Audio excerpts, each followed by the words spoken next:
Perlu dicatat juga di sini bahwasanya pemujaan kepada para dewa bukanlah hal yang dilarang oleh Sri Krishna, yang mana biasanya para penyembah mempergunakan kisah ini sebagai salah satu acuan biasanya. Ini adalah video tentang opini, analisa, dan sudut pandang yang kemungkinan bisa sama atau bahkan jauh berbeda dari apa yang Anda pikirkan. Maka hargai perbedaan dan silahkan tulis sudut pandang Anda di kolom komentar. Om Swastiastu, Om Sri Sairam. Berjumpa kembali bersama saya Wirahari, tentunya masih di channel Demo Buya. Hari ini sebagaimana yang sudah saya janjikan, kita akan melanjutkan pembahasan tentang lila atau permainan dari Tuhan yang pernah mewujudkan dirinya, Sri Wisnu, yang telah bereinkarnasi menjadi Awatara ke-9 pada zaman Dwapara Yuga, yakni ketika beliau mengambil sosok dan peran seperti manusia selayaknya kita ini. Beliau yang dikenal dengan nama Krishna atau Syama Sundara, ya, yang berwarna kulit hitam, gelap, dan menarik hati. Sehingga Krishna sendiri artinya ia yang menarik hati. Di video kali ini kita akan melanjutkan pembahasan tentang lila-lila beliau yang lain, yakni tentang bagaimana di suatu masa ketika Sri Wisnu atau Narayana menjelma menjadi satu wujud seperti kita, seperti manusia, tetapi dengan kesadaran penuhnya, dengan kedudukan rohaninya.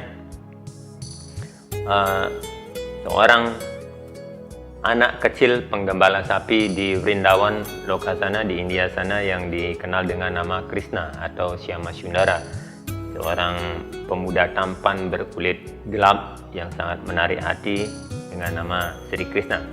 Pada satu efek disebutkan bahwasanya Krishna kecil itu mengarahkan penduduk desa Gokul itu untuk tidak lagi memuja Dewa Indra. Sebagaimana kita ketahui, kalau di Hindu, dalam kasana Hindu, Dewa Indra ini adalah dewa yang ditugaskan oleh Tuhan Yang Maha Esa, karena dewa ini adalah energi yang difungsikan untuk mengatur curah hujan di bumi ini, ya. Seperti di Bhagavad Gita bab 3 sloka 10, 11, 12 itu sudah gamblang sekali disebutkan bahwasanya melalui kerjasama antara manusia dengan para dewa, maka kemakmuran akan berjaya bagi semua.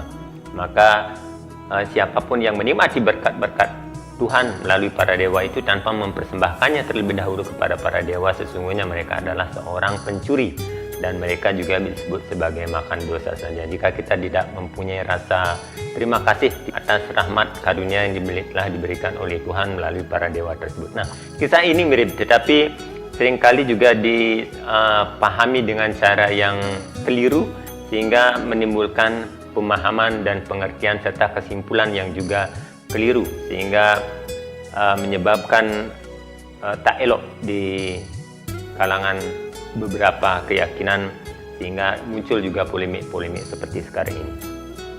Oke, kita akan bahas apa dan bagaimana epik dari kisah ketika Krishna kecil mengangkat bukit Govardhana, itu bukit yang ada di desa tersebut, diangkat dan lalu ditopang dengan kelingkingnya, dengan telunjuknya, mungkin dengan jari-jari beliau itu selama 7 hari 7 malam.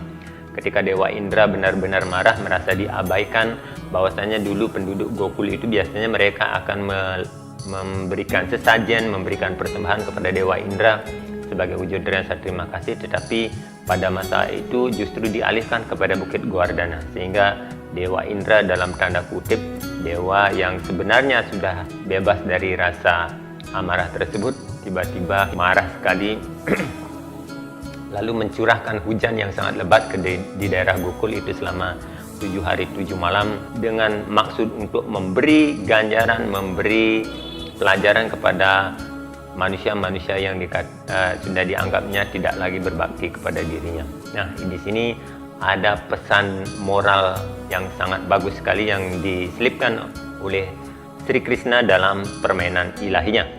Kenapa Sri Krishna pada waktu itu, kalau memang beliau Tuhan Yang Maha Esa, kenapa dia tidak menghentikan hujan saja? Kan Tuhan hanya dengan berkehendak saja bisa menjadikan langit menjadi bumi, bumi menjadikan langit. Lalu apa sulitnya Krishna kecil itu menghentikan hujan? Kan begitu kalau cara pandang manusia kita pakai untuk menyikapi epik ini. Tapi oke, kita akan lihat. Di daerah Repali itu, di desa Repali ada tradisi tahunan bagi mereka untuk melakukan persembahan kepada Dewa Indra guna mendapatkan hujan. Nah, tradisi-tradisi semacam ini di hampir semua agama dan keyakinan juga ada. Di daerah-daerah juga ada. Ketika musim kemarau yang sangat berkepanjangan, mereka biasanya akan melakukan pemujaan kepada Tuhan. Sampai sekarang pun di Bali saya menemukan kasus-kasus serupa ya. Karena sebagaimana kita ketahui bahwa dalam administrasi ketuhanan, Dewa Indra adalah seperti menteri yang diberikan kewenangan untuk mengatur curah hujan bagi kesejahteraan umat manusia.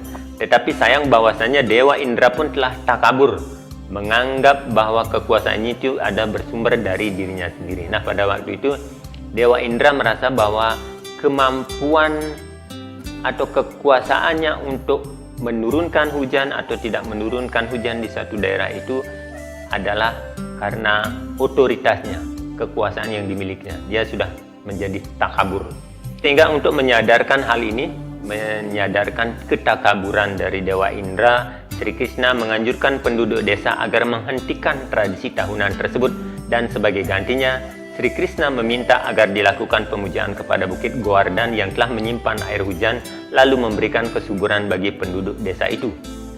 Nah, ada pesan bagus sekali yang disampaikan oleh Sri Krishna bahwasanya kalau kita mengimani bahwa Tuhan itu adalah segalanya, maka sesungguhnya para tumbuhan yang telah menyediakan oksigen dengan baik bagi kita, yang akarnya itu telah menopang, akarnya telah memegang tanah-tanah supaya tidak longsor itu, mereka yang akar-akarnya juga menyerap dan menyimpan air supaya di musim kemarau tidak terjadi kekeringan yang sangat baik, sebenarnya adalah layak juga untuk diberikan penghormatan. Kita juga mesti menghormati. Kalau di daerah Bali kita tahu bahwa tetua Bali itu sangat wise sekali, sangat bijaksana sekali mengkonsep tatanan agama itu. Kan ada yang namanya tumpak wariga, itu pemujaan kepada tumbuh-tumbuhan. Kita memberikan penghormatan kepada tumbuh-tumbuhan karena jasa dan sumbangsinya terhadap kehidupan. Ada juga tumpak handang dan tumpak uyek, banyak sekali. Jadi kebijaksanaan Wedik sebenarnya sudah diterapkan jauh-jauh hari sebelumnya di daerah kita di Bali pada khususnya. Dan saya yakin juga di beberapa agama keyakinan dengan nama yang berbeda saya kira juga melakukannya. Lihat kenyataan ini, akhirnya Dewa Indra sangat murka lalu menurunkan hujan badai yang sangat lebat di daerah Gokul selama 7 hari 7 malam. Maka untuk melindungi penduduk Repali atau Gokula ini, akhirnya Sri Krishna mengangkat Bukit Govardhan sebagai tempat bagi para penduduk dan binatang piaraan mereka untuk berteduh dari keganasan hujan badai yang dikirimkan oleh Dewa Indra. Peristiwa ini berlangsung selama 7 hari 7 malam ya, di mana Sri Krishna menopang Bukit Govardhan hanya dengan jari kelingkingnya, sehingga membuat Dewa Indra menyadari bahwa yang sedang dihadapinya adalah Tuhan Yang Maha Esa. Tuhan Yang Maha Kuasa itu sendiri ya, dalam wujud sebagai manusia. Daiwa manusia rupena. Daiwa manusia rupena. Tuhan yang telah mewujudkan dirinya sebagai makhluk seperti kita, sebagai manusia. Sehingga ia berlutut. Pada waktu itu Dewa Indra berlutut lalu memohon ampunannya. Mungkin akan ada sedikit pertanyaan yang mengganjal. Kenapa Tuhan Sri Krishna tidak menghentikan hujan saja? Nah, ini sebagaimana yang sudah pernah juga saya singgung, bahwasanya tidak selayaknya Tuhan yang menciptakan hukum itu melawan hukumnya sendiri. Ketika bencana terjadi, Tuhan akan melindungi para penyembahnya dan memberikan kekuatan untuk bertahan, tetapi bukan untuk mencegah bencana itu. Di lain sisi, kegiatan Sri Krishna ini juga sangat berkaitan dengan sejarah Bukit Govardhan. Dimaksud ya, seperti video kemarin kita membahas tentang Putana, raksasi Putana yang ternyata dalam kehidupan terdahulu adalah putra dari Maharaja Bali yang bernama Ratnawali, yang ketika Sri Wisnu atau Narayana mewujudkan dirinya menjadi awatara Cebol, Brahmana Cebol, itu ketika mendatangi yajnya yang diselenggarakan oleh bapaknya, Ratnawali ini begitu terkesan, wah saya ingin sekali menimang anak kecil ini, kayaknya menggemaskan sekali. Itu dalam pikiran Ratnawali pertama. Tetapi ketika akhirnya Sang Brahmana Cebol atau Wamana Awatara ini bertriwikarma, itu mewujudkan dirinya sebagai penguasa dunia ini, dan ketika telapak kaki ketiga itu menginjak kepala bapaknya Ratnawali yang pada waktu pertamanya menginginkan bocah itu menjadi anaknya, tiba-tiba berkeinginan untuk membunuh balas dendam. Dan doa itu walaupun tidak disampaikan ada dalam pikirannya, tetapi diketahui oleh Tuhan yang bersemayam dalam dirinya sendiri, sehingga di kelahiran selanjutnya doa itu terjawab dengan memberikan Ratnawali ini peran sebagai raksasa Putana, sehingga ia juga sempat menimang Krishna kecil, dan ia juga keinginannya untuk membunuh itu tersalurkan. Tetapi tentu saja Tuhan tidak terbunuh. God is not dead, ya. Justru ialah yang dihisap kehidupannya, sari kehidupannya oleh Sri Krishna. Tetapi kematiannya itu justru menolong sang roh jiwanya itu manunggal kepada Tuhan. Lila tentang Govardhana Dara ini ternyata masih ada hubungannya dengan yuga sebelumnya, pada zaman Treta Yuga. Alur ceritanya kira-kira seperti ini, sebagaimana yang pernah disabdakan oleh Bhagawan Sri Satya Sai Baba, ya. Diriwayatkan pada zaman Treta Yuga ketika Sri Narayana muncul sebagai Sri Ramachandra, pada waktu itu ada salah satu bukit yang dipilih untuk dilempar ke dalam laut, yang tidak jadi dipilih, ya, sudah diangkat mau diceburkan kayu-kayunya itu kan oleh para kera itu untuk membuat jembatan dari India ke Alankapura. Tetapi di ujung sudah ada perintah dari mandornya, sudah selesai, jembatan sudah rampung, tidak diperlukan lagi tanah bukit bebatuan untuk membuat jembatan. Jadi ini petani berantai, sehingga bukit yang tanaman pepohonan yang tadinya sudah dicabut itu tidak jadi dipakai untuk melayani Tuhan dalam wujud Sri Rama. Jadi para pohon bukit ini menangis sejadi-jadinya. Tuhan yang Maha Tahu, karena mereka juga Tuhan ada dalam diri pepohonan tersebut, akhirnya menyambangi, mendekati pohon tersebut, dan Sri Wisnu dalam perwujudannya sebagai Sri Ramachandra itu berjanji kepada mereka bahwasanya ketika beliau akan muncul lagi di zaman selanjutnya, di dua para yuga, maka ia akan menggunakan mereka itu dalam permainan ilahiyah. Mereka akan diberikan kesempatan untuk mendapatkan darasan, separsan, dan sambasan dari Tuhan yang telah mewujud sebagai awatara. Nah, itulah kenapa ketika Krishna kecil ini ada momen yang sudah dibuat sedemikian rupa, skenario yang sudah direncanakan dengan sangat matang, sehingga bukit-bukit pada waktu itu, bukit yang tidak jadi dipakai pada zaman Treta Yuga, pada zaman Sri Ramachandra itu akhirnya dipergunakan dalam permainan ilahi Sri Krishna. Dan begitulah, demi menepati janji yang telah diucapkannya, maka Sri Rama yang telah muncul kembali dalam wujud Sri Krishna mempergunakan bukit Govardhan untuk menyadarkan keangkuhan Dewa Indra, sekaligus memberikan anugerah kasih beliau. Perlu dicatat juga di sini bahwasanya pemujaan kepada para dewa bukanlah hal yang dilarang oleh Sri Krishna, yang mana biasanya para penyembah mempergunakan kisah ini sebagai salah satu acuan. Biasanya kan orang yang agak misunderstanding, salah paham tentang lila Sri Krishna ini akan mengatakan, loh, di sana saja sudah jelas-jelas biasanya Sri Krishna tidak menganjurkan pemujaan kepada para dewa misalkan. Justru bagi beberapa orang saya lihat justru lebih dominan merayakan pemujaan kepada Bukit Govardhan juga. Simbol Bukit Govardhan dipuja, tetapi dewa-dewa dikesampingkan. Padahal maksud dari Sri Krishna saya yakin 100% itu bukan demikian. Ada satu kasus case seperti ini, melihat situasinya kita harus tahu juga situasinya kapan, bagaimana, dan untuk apa.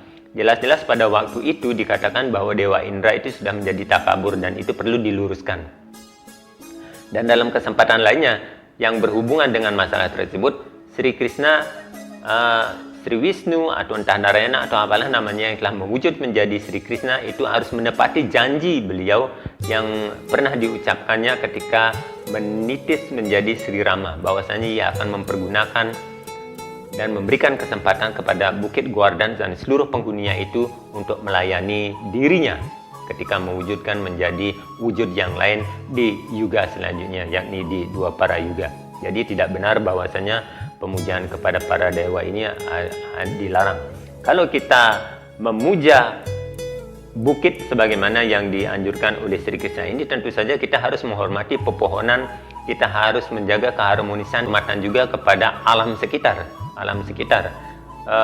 terutama bukit pegunungan yang telah menyangga, memberikan kita oksigen yang sangat baik, juga menahan hujan, memberikan suhu yang sangat bagus bagi kehidupan ini. Itu yang mesti kita jaga, bukan bukit Govardhannya, tetapi bagaimana kita bisa melihat Govardhan itu adalah seluruh perbukitan dan seluruh gunung tanaman yang ikut menjaga kita. Jadi tidak sebatas ritual kita memuja Govardhannya saja. Jadi bukan pemujaan kepada satu bentuk yang bernama Govardhan saja, tetapi bagaimana kita bisa melihat bahwa kesejatian dari pesan ini adalah kita menghormati alam, terutama pepohonan, binatang dan lain sebagainya. Ini adalah wujud sebagaimana yang juga sudah kita terapkan dengan sangat baik di Bali, ini penerapan Trihitakarana. Walaupun mungkin dalam beberapa orang mesti fair juga kita melihat bahwasanya ajaran Adiluhung yang telah dikonsep oleh tetua Bali itu dengan banyak sekali ajarannya yang sangat bersesuaian dengan Weda itu tidak 100% telah dijalankan dengan baik oleh para penerusnya. Karena ya inilah fakta dan realita yang seharusnya membuat kita lebih banyak kembali menyelam ke dalam, kembali melihat bahwasanya betapa agungnya ajaran leluhur tetua Bali ini yang sudah identik sejalan sekali dengan ajaran Weda, yang perlu kita gali lagi, perlu kita pertahankan, perlu kita jalankan lagi, tetapi dengan menggali pesan dan pesan ajaran moralnya yang lebih baik. Jadi tidak sekedar ritual saja, tetapi benar-benar mengerti dan memahami konsep-konsep tersebut. Saya kira itu yang perlu digarisbawahi juga, bahwasanya bukanlah epik yang membuat kita harus menomorduakan atau mengabaikan keberadaan para dewa, lalu hanya memuja Tuhan yang Maha Esa saja. Karena jika ini dilakukan, jelas-jelas itu kurang bersesuaian dengan bab 3 dari Bhagavad Gita, yakni di sloka 11 dan 12, di mana di sana dikatakan bahwa kerjasama antara manusia dan para dewa itu tetap harus terjaga demi keharmonisan semesta alam yang kita tempati ini. Saya kira itu dulu untuk pemahaman kita di epik kedua dari Lila Sri Krishna ini, yakni tentang Bukit Govardhan. Siapa sih Bukit Govardhan di kehidupan sebelumnya? Nanti kita coba akan lanjut untuk menyoal lila atau permainan Tuhan yang lain ketika beliau mewujud menjadi manusia seperti kita, ketika beliau dengan kekuasaannya mau menurunkan level kekuasaannya itu sehingga bertingkah laku seperti kita, seperti manusia, demi agar kita bisa meneladani, melihat dengan mata dan panca indera kita yang serba terbatas itu tentang nilai-nilai luhur dari sisi kemanusiaan yang harusnya tetap kita gali sehingga kita bisa mencapai ketuhanan itu sendiri, karena kita sendiri adalah percikan yang tak terpisahkan dari beliau. Kita adalah percikan kekal yang juga berasal dari Tuhan. Jika ada opini atau kajian pandangan yang lain tentang Lila Sri Krishna ini, nanti silakan dengan senang hati saya untuk menerimanya. Silakan share, tulis di kolom komentar sehingga kita bisa berbagi, kita bisa berdiskusi untuk bisa saling mengisi dan melengkapi. Demikian, saya tutup dengan Paramasanti. Semoga pikiran yang baik datang dari segala arah. Om Anubadrah Kartaku Yantu Wiswata. Om Santi Santi Santi Om.